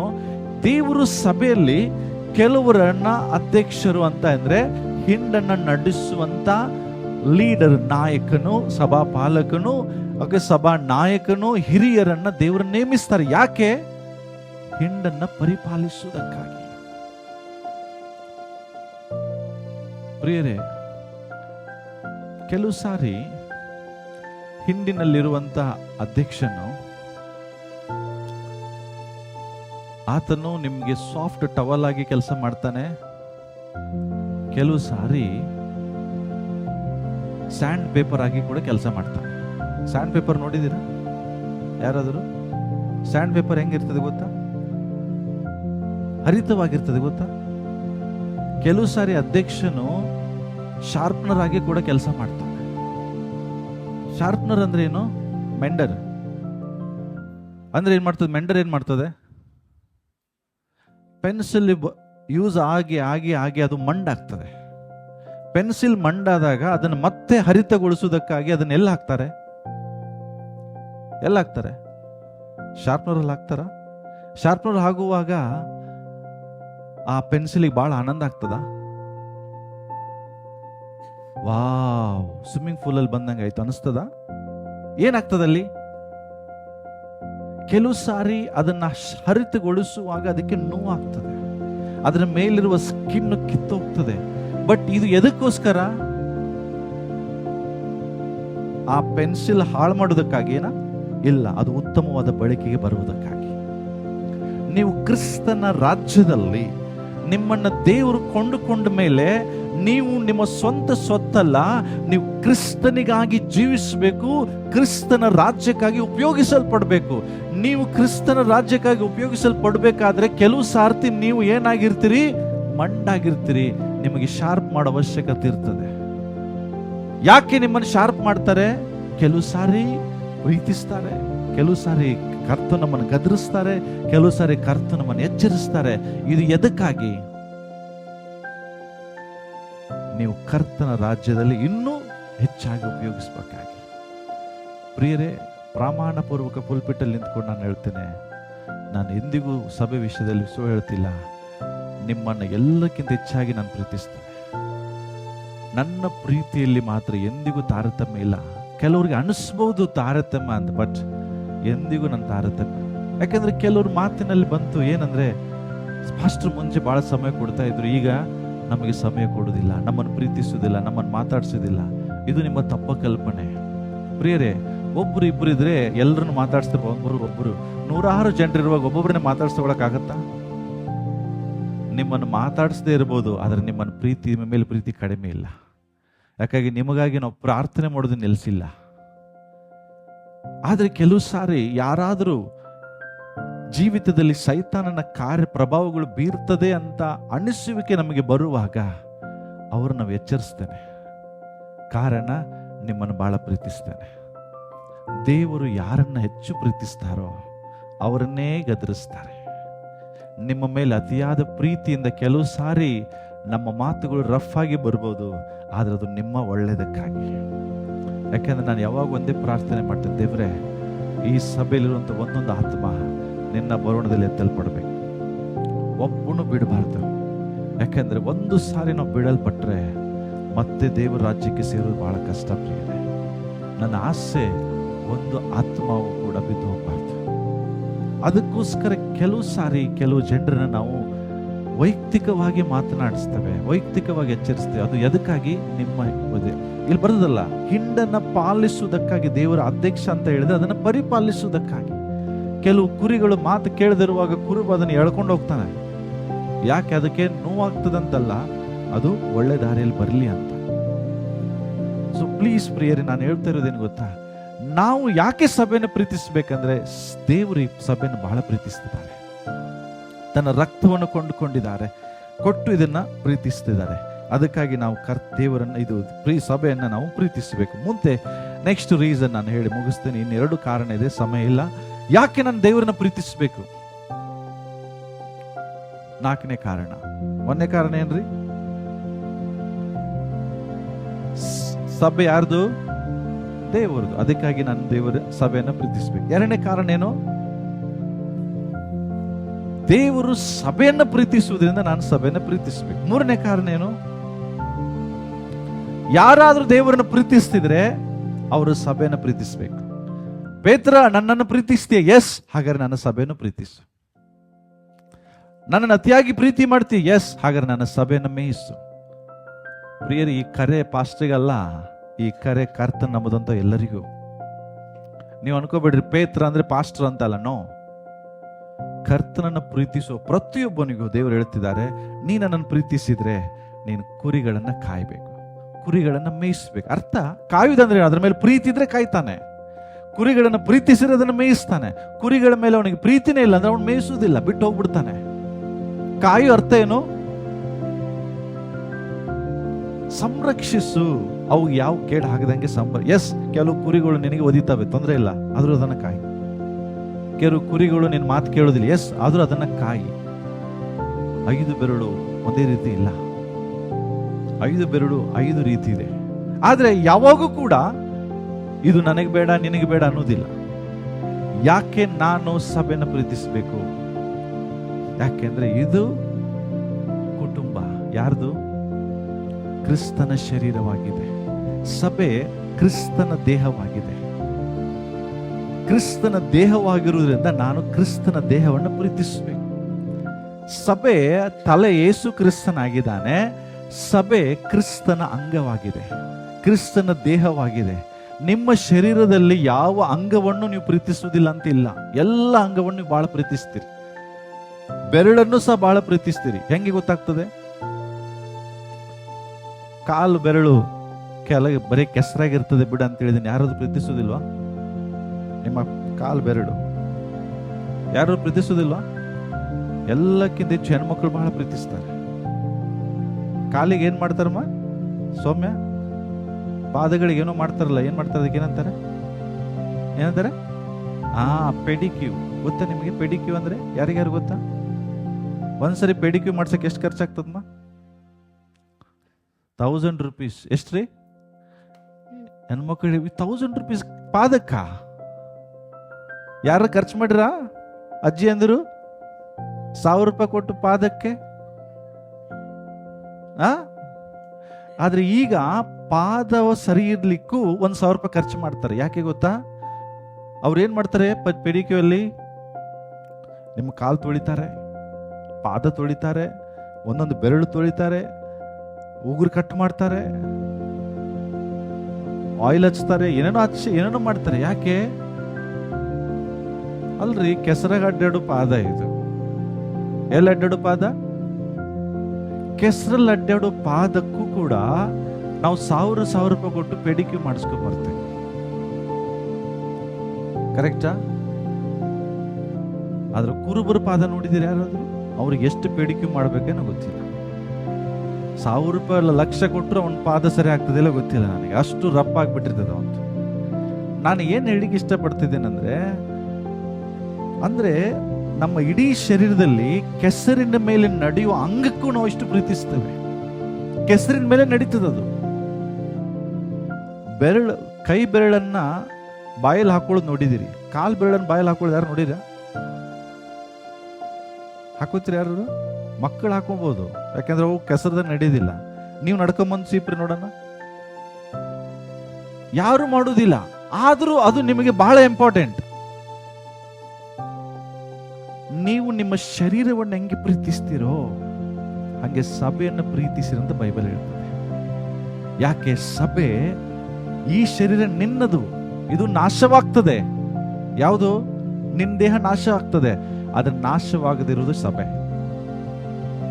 ಭೂಮಿ ಆಕಾಶಗಳು ಅಳದೋಗ್ತದೆ, ಅದ್ರ ಸಭೆ ನಿತ್ಯತ್ವಕ್ಕೂ ಸೇರ್ತದೆ. ಗೊತ್ತಾ ನಿಮಗೆ? ಲೋಕದಲ್ಲಿರುವಂತ ದೊಡ್ಡ ದೊಡ್ಡ ಕಂಪನಿಗಳು ನಾಶ ಆಗ್ತದೆ, ಆದ್ರೆ ಒಂದು ಕಂಪನಿ ಎಂದಿಗೂ ನಾಶ ಆಗುವುದಿಲ್ಲ, ದಟ್ ಈಸ್ ಚರ್ಚ್. ಗೊತ್ತಾ ನಿಮಗೆ? ಈ ಸಭೆಯನ್ನು ನಾವು ಪ್ರೀತಿಸುವುದಿಲ್ಲ. ಶಾಶ್ವತವಾಗಿರುವಂಥದ್ದು ಇದು. ಗುಡಿ ಗುಂಡಾರಗಳು ಬಂದಾಗ್ತವೆ, ಕಂಪನಿಗಳು ಬಂದಾಗ್ತವೆ, ಆರ್ಗನೈಸೇಷನ್ಗಳು ಬಂದಾಗ್ತದೆ, ಎಲ್ಲವೂ ಬಂದಾಗ್ತದ್ರಿ. ಈ ಲೋಕವು ಎಲ್ಲವೂ ಅಳಿದು ಹೋಗ್ತದೆ, ಆದ್ರೆ ಕ್ರಿಸ್ತನ ಮುಂದೆ ಸಭೆ ಮಾತ್ರ ನಿಲ್ತದೆ. ಯಾಕೆ? ಇದು ಕ್ರಿಸ್ತನ ಅಂಗ, ಕ್ರಿಸ್ತನ ಶರೀರ. ಅದಕ್ಕಾಗಿ ನನ್ನ ಸಭೆಯನ್ನ ಪ್ರೀತಿಸಬೇಕು. ನಿಮಗೆ ಒಂದು ಬೆರಳಿಗೆ ಎಷ್ಟು ಉಗುರು ತೆಗೆಯುವಾಗ, ಜಸ್ಟ್ ನಮ್ಮ ನೇಲ್ಸ್ ಕಟ್ ಮಾಡುವಾಗ ಸ್ವಲ್ಪ ಒಳಗಡೆ ಹೋದಾಗ ಬ್ಲಡ್ ಬರ್ತದೆ, ಆಗ ನಮಗೆ ನೋವು ತಡ್ಕೊಳಕ್ಕಾಗಲ್ಲ. ಅದೇ ಪ್ರಕಾರ ಕ್ರಿಸ್ತನಲ್ಲಿರುವಂಥ ಒಬ್ಬೊಬ್ಬ ಸಹೋದರ ಸಹೋದರಿಯರು ಏನಾದ್ರೂ ಸಮಸ್ಯೆ ಆದ್ರೆ, ಹರ್ಟ್ ಆದ್ರೆ ದೇವರಿಗೆ ಅಷ್ಟೇ ದುಃಖ ಆಗ್ತದೆ. ಸೊ ಪ್ಲೀಸ್, ನಾನು ಯಾಕೆ ಇದನ್ನು ಹೇಳ್ತಿದ್ದೀನಿ ಅಂದ್ರೆ, ನೀನು ಒಬ್ಬರನ್ನ ಪ್ರೀತಿಸಿದ್ರೆ ಅವ್ರ ಬಗ್ಗೆ ಕೆಟ್ಟದಾಗಿ ಮಾತಾಡೋದಿಲ್ಲ. ನಾವು ಸಭೆನ ಪ್ರೀತಿಸ್ತಾ ಇಲ್ಲ. ಯಾಕೆ? ಅವ್ರ ಬಗ್ಗೆ ಕೆಟ್ಟದಾಗಿ ಮಾತಾಡ್ತೇವೆ, ಅವ್ರ ಬಗ್ಗೆ ಕೆಟ್ಟದಾಗಿ ಆಲೋಚಿಸ್ತೇವೆ, ಇಲ್ಲ ಸಲ್ಲದ ಮಾತುಗಳನ್ನ ಆಡ್ತೇವೆ. ದಯಮಾಡಿ ಹೇಳ್ತೇನೆ, ಯಾರು ಇನ್ನೊಬ್ಬರ ಬಗ್ಗೆ ಕೆಟ್ಟದಾಗಿ ಇನ್ನೊಬ್ಬರ ಮುಂದೆ ಹೇಳಬೇಡ್ರಿ. ಇನ್ನೊಬ್ರು ಹೇಳುವಾಗಲೂ ಕಿವಿಗೊಡಬೇಡ್ರಿ. ನಿನ್ನದೇ ಅಂಗದ ಬಗ್ಗೆ ಚಾಟಿ ಹೇಳ್ತಿದ್ದಾರೆ ಅವರು. ಈಗ ಈ ಕೈ ಬಂದು ನಿನ್ನ ತಲೆಗೆ ಕಂಪ್ಲೇಂಟ್ ಮಾಡ್ತೀವಿ, ಈ ಕೈನ ಕಟ್ ಮಾಡು ಸರಿ ಇಲ್ಲ ಅಂದ್ರೆ ಮಾಡ್ತೀರಾ? ನಿನ್ನ ಜೀವಿತ ತೆಗೆದುಹಾಕಿ ಅಂದ್ರೆ ತೆಗೆದುಹಾಕ್ತೀರಾ? ಇಲ್ಲ. ಅದೇ ತರ ತಿಳ್ಕೊಡ್ರಿ, ಸಭೆ ಕ್ರಿಸ್ತನ ಅಂಗ. ನೀವೇನ್ ಮಾಡಿದ್ರಿ? ಕ್ರಿಸ್ತನ ಅಂಗವಾದ ಕಂಪ್ಲೇಂಟೇ ಕ್ರಿಸ್ತನಿಗೆ ಮತ್ತೆ ಹೇಳ್ತಾ ಇದ್ರಿ, ಸ್ವಾಮಿ ಇದು ಸರಿ ಇಲ್ಲ, ಈ ಬೆರಳು ತೆಗೆದುಹಾಕು. ನೋವಾಗುದಿಲ್ಲ ಈ ಸ್ವಾಮಿಗೆ? So please love the church. ಸಭೆನ ಪ್ರೀತಿಸಿ. ಓಕೆ, ನೆಕ್ಸ್ಟ್ ರೀಸನ್ ಯಾಕೆ ಸಭೆನ ಪ್ರೀತಿಸಬೇಕು. ಆದಿಕಾಂಡ ಪುಸ್ತಕ 28ನೇ ಅಧ್ಯಾಯ. ಇಲ್ಲಿ ಪ್ರಥಮ ಬಾರಿಗೆ ಆದಿಕಾಂಡ ಪುಸ್ತಕದಲ್ಲಿ ಫಸ್ಟ್ ಟೈಮ್ ಸಭೆ ಬಗ್ಗೆ ನಾವು ಮಾತನಾಡ್ತದೆ. 17ನೇ ವಚನ ಓದೋಣ.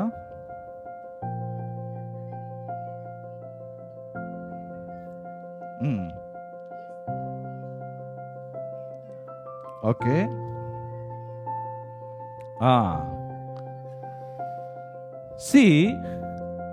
ಯಾಕೋಬನಿಗೆ ದರ್ಶನವಾದಾಗ, ಪರಲೋಕದ ದರ್ಶನವಾದಾಗ, ಅಲ್ಲಿ ಆತನ ದರ್ಶನ ಏನಂತ ನಿಮಗೆ 10ನೇ ವಚನದಿಂದ ಓದುವಾಗ ನಿಮಗೆ ಅರ್ಥ ಆಗ್ತದೆ. ಆತನು ಮಲಗಿಕೊಂಡಾಗ ಆತನ ಕನಸಿನಲ್ಲಿ ಒಂದು ಏಣಿ ನಿಚ್ಚಣಿಗೆ ಕಾಣ್ತದೆ.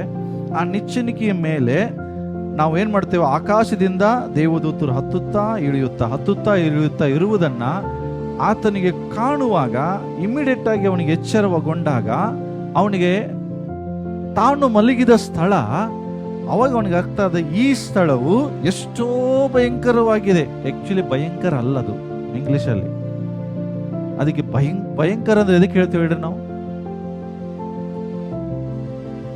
ಯಾವ ಸ್ಥಳಕ್ಕೆ ಭಯ ಪಡ್ತಾರೋ ಅದು ಭಯಂಕರ, ಕರೆಕ್ಟಾ? ಬಟ್ ಇಂಗ್ಲಿಷ್ ಬೈಬಲ್ ಭಯಂಕರ ಅಲ್ಲ. This is the awesome place. Awesome ಅಂದ್ರೆ ಏನು ಗೊತ್ತಾ? ಅದ್ಭುತವಾದ ಸ್ಥಳ. ಭಯಂಕರ ಸ್ಥಳ ಇದ್ದಲ್ಲಿ ಏನ್ ಮಾಡ್ರಿ? ಇದು ಅದ್ಭುತವಾದ ಸ್ಥಳ. ಇದು ಏನಾಗಿದೆ? ಇದು ದೇವರ ಮನೆಯೇ ಹೊರತು ಬೇರೆ ಅಲ್ಲ. ಇದು ಎಲ್ಲಿ ಬರ್ತದೆ? ಇನ್ನೊಂದು 1ನೇ ತಿಮೋತಿ ಪುಸ್ತಕದಲ್ಲಿ ಬರ್ತದೆ. ಸಭೆ ಏನಾಗಿದೆ? ತೆಗಿರಿ, 1 ತಿಮೋತಿ ಚಾಪ್ಟರ್ 3 15ನೇ ವಚನ ಓದ್ರಿ.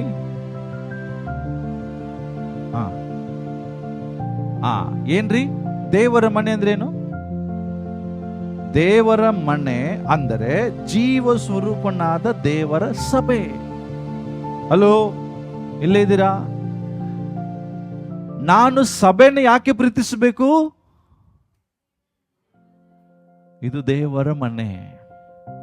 ಇದನ್ನೇ ಎಲ್ಲಿ ನಾವು ನೋಡ್ತೇವೆ? ಫಸ್ಟ್ ಆದಿಕಾಂಡ ಪುಸ್ತಕದಲ್ಲಿ ಈ ಸ್ಥಳವು ಎಷ್ಟೋ ಅದ್ಭುತವಾಗಿದೆ, ಇದು ದೇವರ ಮನೆ ಹೊರತು ಬೇರೆ ಅಲ್ಲ. ಇದು ಏನಾಗಿದೆ? ಪರಲೋಕದ ಬಾಗಿಲು.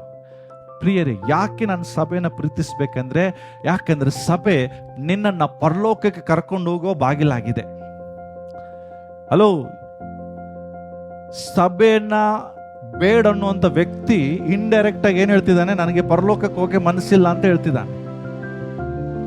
ನಾನು ಏನ್ ಹೇಳ್ತಿದ್ದೇನೆ ಅಂದ್ರೆ, ಸಭೆ ಇಲ್ಲದೆ ರಕ್ಷಣೆ ಹೊಂದಬಹುದಾ? ಎಸ್, ರಕ್ಷಣೆ ಹೊಂದಬಹುದು. ಏನು? ಸಭೆ ಇಲ್ಲದೆ ರಕ್ಷಣೆ ಹೊಂದಬಹುದಾ? ಕರೆಕ್ಟ್. ಯಾಕೆಂದ್ರೆ ಕೆಲವರು ಕ್ರೂಸೈಡ್ಗಳಲ್ಲಿ ರಕ್ಷಣೆ ಹೊಂದ್ತಾರೆ, ರಸ್ತೆಯಲ್ಲಿ ರಕ್ಷಣೆ ಹೊಂದ್ತಾರೆ, ಮನೆಯಲ್ಲಿಯೂ ರಕ್ಷಣೆ ಹೊಂದ್ತಾರೆ. ಅರ್ಥ ಆಗ್ತಾ ಇದೆಯಾ? ನೀವು ರಕ್ಷಣೆ ಎಲ್ಲಿ ಬೇಕಾದ್ರೂ ಹೊಂದಬಹುದು, ಅದಕ್ಕೆ ಸ್ಥಳ ಇಲ್ಲ.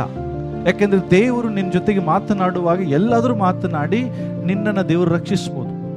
ನಾನು ರಕ್ಷಣೆ ಹೊಂದಿದ್ದು ಸಭೆಯಲ್ಲಿ, ಕೆಲವರು ರಕ್ಷಣೆ ಹೊಂದಿದ್ದು ಮೀಟಿಂಗ್ಗಳಲ್ಲಿ, ಕೆಲವರು ರಕ್ಷಣೆ ಹೊಂದಿದ್ದು ರಸ್ತೆಗಳಲ್ಲಿ. ಯಾರಾದ್ರೂ ಸುವಾರ್ತೆ ಹೇಳುವಾಗ, ಸುವಾರ್ತೆಯನ್ನು ಕೇಳುವಾಗ ನೀವು ಎಲ್ಲಾದ್ರೂ ರಕ್ಷಣೆ ಹೊಂದಬಹುದು. ಆದರೆ ರಕ್ಷಣೆ ಹೊಂದಿದ ನಂತರ ದೇವರು ನಿನ್ನನ್ನು ಒಂದು ಮಂಡಲಿಗೆ ಸೇರಿಸ್ತಾನೆ. ಯಾಕೆ ಗೊತ್ತಾ?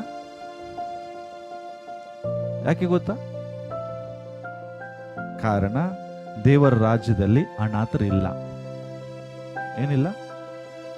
ಕಿಂಗ್ಡಮ್ ಆಫ್ ಗಾಡ್ ಅಲ್ಲಿ ಆರ್ಫನ್ಸ್ ಇಲ್ಲ, ಎಲ್ಲರಿಗೂ ಫ್ಯಾಮಿಲಿ ಮೆಂಬರ್ಸೇ. ಸಭೆಗೆ ನಿನ್ನನ್ನು ಯಾಕೆ ಸೇರಿಸ್ತಾನೆ ಅಂದ್ರೆ, ನಿನ್ನನ್ನ ಒಂದು ಆತ್ಮಿಕ ಕುಟುಂಬಕ್ಕೆ ಸೇರಿಸ್ತಾನೆ. ನೀನೀಗ ಒಂದು ಸಭೆಯ ಶರೀರಕ್ಕೆ ಅಂದ್ರೆ ಕ್ರಿಸ್ತನ ಶರೀರಕ್ಕೆ ನೀನು ಸೇರಬೇಕು, ಹಂಗ ಆಗಬೇಕು. ನೀನೊಂದು ಫ್ಯಾಮಿಲಿ ಆಗಬೇಕು. ಸಭೆ ಅನ್ನುವಾಗ ಕ್ರಿಸ್ತನ ಶರೀರ ಅಂದ್ರೆ ಒಂದು ಫ್ಯಾಮಿಲಿ ಆಗ್ತೀರಿ. ಈ ಫ್ಯಾಮಿಲಿಯಾಗಿ ನೀನು ಸೇರಿ ಬರುವಾಗ ಇದು ದೇವರ ಮನೆ ಆಗ್ತದೆ, ಬೇರೆ ಅಲ್ಲ. ಇದು ಏನಾಗ್ತದೆ? ಪರಲೋಕದ ಬಾಗಿಲು. ನಂಬ್ತೀರಾ ಸಭೆ ಪರಲೋಕಕ್ಕೆ ಬಾಗಿಲಂತ? ನಂಬ್ತೀರೇನ್ರಿ? ಯಾಕೆ? ಬೈಬಲ್ ಸ್ಪಷ್ಟವಾಗಿ ಹೇಳ್ತದೆ, ಕ್ರಿಸ್ತನ ರಹಸ್ಯ ಬರೋಣದಲ್ಲಿ ಏನ್ ಎತ್ತಲ್ಪಡ್ತದೆ? ಪಕ್ಕನ ನಂಬ್ತೀರಾ? ಸಭೆ ಅಂದ್ರೆ ಏನಾಗರೆ ಚರ್ಚ್ ಇಡೀ ಜೀವನ ಜ್ಯೋತಿ ಬೀಳ್ಲಿಕ್ಕೆ ಎದ್ಬಿಡ್ತದ? ನೋ. ನಿನ್ನ ಪಕ್ಕದಲ್ಲಿ ಕೂತವನು ಸಭೆ ಆಗಿದ್ದಾನೆ. ಯಾವ ಸ್ಥಳ ಭಯಂಕರ? ಈ ಬಿಲ್ಡಿಂಗ್ ಅಲ್ಲ. ಯಾವ ಸ್ಥಳ ಅದ್ಭುತವಾಗಿದೆ? ಇದು ಬಿಲ್ಡಿಂಗ್ ಅಲ್ಲ. ನೀವೆಲ್ಲೆಲ್ಲಿ ಕೂಡಿ ಬರ್ತೀರಿ ಅದು ಅದ್ಭುತವಾಗಿದೆ. ಅರ್ಥ, ನಿನ್ನ ಪಕ್ಕದಲ್ಲಿ ಕೂತಂತವ್ರು ಅದ್ಭುತವಾಗಿದ್ದಾರೆ. ಪಕ್ಕದವ್ರು ಕೈ ಕೊಟ್ಟು ಹೇಳ್ರಿ, ನೀನು ಬಹಳ ಅದ್ಭುತವಾಗಿದ್ದೀಯ. ಜೋರಾಗಿ ಹೇಳ್ರಿ, ಖುಷಿಯಿಂದ ಹೇಳ್ರಿ, ನೀನು ಅದ್ಭುತವಾಗಿದ್ದೀಯ. ಯಾಕೆ? ದೇವರ ದೃಷ್ಟಿಯಲ್ಲಿ ನೀನು ಅದ್ಭುತನೇ. ಹಲೋ,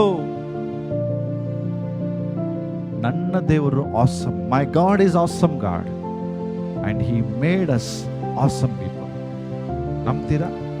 ನನ್ನ ದೇವರು ಅದ್ಭುತನಾದ ದೇವರು, ನಮ್ಮನ್ನು ಆತನ ಅದ್ಭುತವಾಗಿ ಮಾಡಿದ್ದಾನೆ. ಹಾಗಾಗಿ ನೀವು ಯಾರಾದರೂ ಸಭೆಯವರು ಕೂಡುವಾಗ, ನಿಮ್ಮ ಮನೇಲಿ ಯಾರಾದರೂ ಸಭೆಯವರು ಬರುವಾಗ ಅವ್ರನ್ನ ಒಂಥರ ನೋಡ್ಬೇಡ್ರಿ. ದೇವರ ಅದ್ಭುತ ಸೃಷ್ಟಿ ಬರ್ತಾ ಇದ್ದಾನೆ. ನಾವೆಲ್ಲ ದೇವರ ಅದ್ಭುತ ಸೃಷ್ಟಿಗಳಾಗಿದ್ದೇವೆ. ಸಭೆ ಪರಲೋಕಕ್ಕೆ ಬಾಗಿಲಾಗಿದೆ. ಅದಕ್ಕಾಗಿ ನಾನು ಸಭೆಯನ್ನು ಪ್ರೀತಿಸಬೇಕು. ಇನ್ನೊಂದು ಹೇಳ್ತದೆ ಅಲ್ಲಿ 1 ತಿಮೋಥಿ 3:15 ಹೇಳ್ತದೆ, ಸಭೆ ಸತ್ಯಕ್ಕೆ ಸ್ತಂಭವಾಗಿದೆ. ಇದೆಯಾ? ಓದ್ಮಾ. ಬೈಬಲ್ ಹೇಳ್ತದೆ, church is the pillar and foundation of truth. ನಾನು ಯಾಕೆ ಸಭೆಯನ್ನು ಪ್ರೀತಿಸ್ತೇನೆ? ಯಾಕೆಂದ್ರೆ ಸಭೆಯಲ್ಲಿ ಸತ್ಯವನ್ನೇ ಬೋಧಿಸ್ತಾರೆ. ಲೋಕದಲ್ಲಿ ಸುಳ್ಳಿದೆ, ನಂಬ್ತೀರಾ? ಲೋಕದಲ್ಲಿ ಸುಳ್ಳಿದೆ. ಸುಳ್ಳಿಗೆ ಯಜಮಾನ ಯಾರು? ಸೈತಾನ. ನಾವು ನೋಡ್ರಿ, ಸುಳ್ಳಿನ ಲೋಕದಲ್ಲಿ ಜೀವಿಸ್ತಾ ಇದ್ದೇವೆ. ಈ ಸುಳ್ಳಿನ ಲೋಕಕ್ಕೆ ಯಜಮಾನ ಬಂದು ಸೈತಾನನು ಸುಳ್ಳಿನ ಮೂಲ ತಂದೆ ಅಂತ ಬೈಬಲ್ ಹೇಳ್ತದೆ. ಯಾರು ಸೈತಾನನ ಹಿಂಬಾಲಿಸ್ತಾರೋ ಅವರು ಸಹ ಸುಳ್ಳುಗಾರರು. ನೀವು ಲೋಕದಲ್ಲಿ ಸತ್ಯದಲ್ಲಿ ಜೀವಿಸಕ್ಕಾಗಲ್ಲ. ಆಗತ್ತಾ? ಸತ್ಯವಾಗಿ ಹೇಳ್ರಿ, ನೀವು ಜೀವಿಸ್ತಿರೋದು ಲೋಕದಲ್ಲಿ. ಎಷ್ಟೋ ಸಹೋದರ ಹೇಳ್ತಾರೆ, ಪಾಸ್ಟರ್ ಬಿಸ್ನೆಸ್ ಮಾಡುವಾಗ ಸುಳ್ಳು ಹೇಳಬೇಕಾಗ್ತದೆ. ಯಾಕೆ? ನೀವು ಜೀವಿಸ್ತಿರೋದು ಯಾವ ಲೋಕದಲ್ಲಿ? ಸುಳ್ಳಿನ ಲೋಕದಲ್ಲಿ. ಇದು ಚೆನ್ನಾಗಿಲ್ಲ ಅಂದ್ರೆ ಯಾರು ತಗೋತಾರ ಐಟಮ್? ಹೇಳ್ರಿ. ಇಲ್ಲ, ಚೆನ್ನಾಗಿದೆ ಅಂತ ಹೇಳ್ತೀರಿ. ನಿಮ್ಗೆ ಗೊತ್ತು ಅದು 10 ವರ್ಷ ಬರುದಿಲ್ಲ ಅಂತ, ಆದ್ರೂ ಹೇಳ್ತೀರಿ 10 ವರ್ಷ ಬರ್ತೇನೆ ನಾನು ಗ್ಯಾರಂಟಿ. ಯಾಕಂದ್ರೆ ವಾಪಸ್ ಬರುದಿಲ್ಲ ಅಂತ ಗೊತ್ತಿದೆ ನಿಮ್ಗೆ. ಬರ್ತಾನೇನ್ರಿ? ನಿಮ್ ಕಡೆ ತಗೊಂಡು ಹೋದಂತ 10 ರೂಪಾಯಿ 50 ರೂಪಾಯಿ ಐಟಮ್ ವಾಪಸ್ ಬರ್ತಾನ ಅವನು? ನಿಮ್ಗೆ ಗೊತ್ತಿದೆ ಅದು. ಸುಳ್ಳಿನ ಲೋಕದಲ್ಲಿ ಜೀವಿಸ್ತೀರಿ. ಅದೇ ಸಭೆಯಲ್ಲಿ ಮಾಡ್ತೀರಾ ನೀವು?